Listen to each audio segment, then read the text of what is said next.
ሄሎ ደርሷል። ልኬልሻለሁ። ቻው። አላቀልሽም። ዞሮ ዞሮ ገዝተሽ ነው ይተው ከመጣ ከዱ ወጥ አልሰራህም ታያለሽ። እኔ አንቺን እየጠበቅኩ ነው።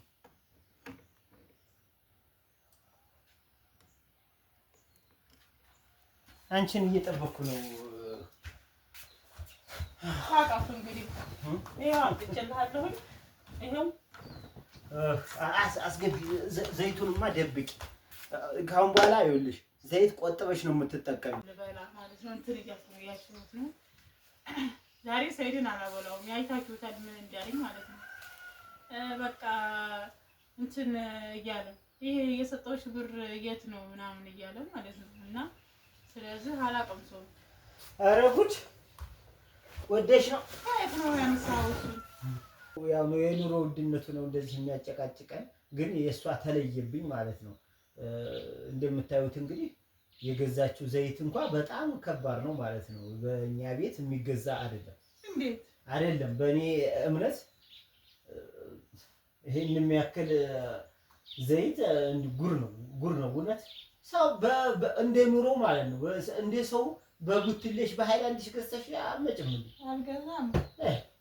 ይሄን የሚያክል አንቺ ምን ልታደርጊ ማነሽ? አንቺ የትኛዋ ባለ ሀብት ነሽ? እንደ ስትመጪ ስቅቅ አላለሽም? እንዲያውም ጅልን ብዬ ነው የመጣው። እሬ ያላል ቀብረር ብዬ ነው የመጣው። ቆራሽ በጣም ኦሆ። ሰው ግን አልተመለከተሽም እንዴ? እንገዝሽ እያሉኝ ነበር። እኔ ግን አልገባኝም። እና ወደው መሰለሽ እንዴ? ወደው ጉድ እያሉ እኮ ነው ጉድ እያሉ። እኔ ገበያ ተሰቅሎ ነው እንጂ የማየው እኮ ገዝቶ የሚሄድ ሰው አላየም እውነት። አሁን በእኔ ትልቁን ዘይት በቃ ተደርድሮ ነው እንጂ የማየው ገዝቶ በቃ እንደ ድሮ ምናምን እየገዛ ሰው ይዞ ሲሄድ አይታይም ማለት ነው። በትንሽ ዕቃ ነው ሰው የሚገዛው ማለት ነው። እና ልክ እንደ ሰው አንቺም ቆጥበሽ በኢኮኖሚ በቃ እንደ ጊዜው ማቀናነስ አለብሽ ማለት ነው።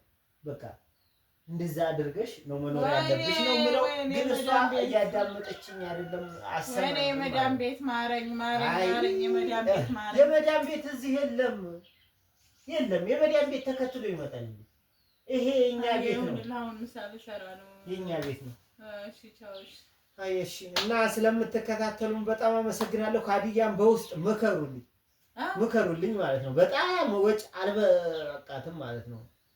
በጣም አልተቻለም። ሰው ሰርቶ የሚሰራውና የሚኖረውና ማለት የሚመገበውና የሚሰራው ተመጣጣኝ መሆን አለበት። እኛ የምንሰራውና የምንመገበው ተመጣጣኝ አልሆነም ማለት ነው። የምንመገበው በጣም ኦቨር ሆነ። ስለዚህ ማቀናነስ መቻል አለብሽ። ከምትሰሪው ጋር ሚዛናዊ አድርገሽ በቃ ልክ እንደ ገቢያችን ማለት ነው። ስለዚህ ጥሩ አልገሽ ምሰሪ ከሆነ ጥሩ ገቢ ካለሽ ችግር የለውም ማለት ነው። እንደዚህ ተጀነነሽ ኮራ ብለሽ ገዝተሽ በመጭ ማለት ነው። ምንም ገቢ ሳይኖርሽ በአራት ወር በአምስት ወር ነው ዩቲዩብ 10,000 ወይ 11,000 የሚከፍልሽ። በአራት ወር በአምስት ወር በስድስት ወርም ሊሆን ይችላል ማለት ነው። ስለዚህ ኑሮሽና ገቢሽና ኑሮሽ አልተመጣጠነም። ስለዚህ ይመጣጠና ያልኩት መቼም ሰይድ ጥፋተኛ ነው ብላችሁ እንደማትሉ እርግጠኛ ነኝ። እኔ ኑሯችንን ማመጣጠን መቻል አለብን ነው ያልኩት።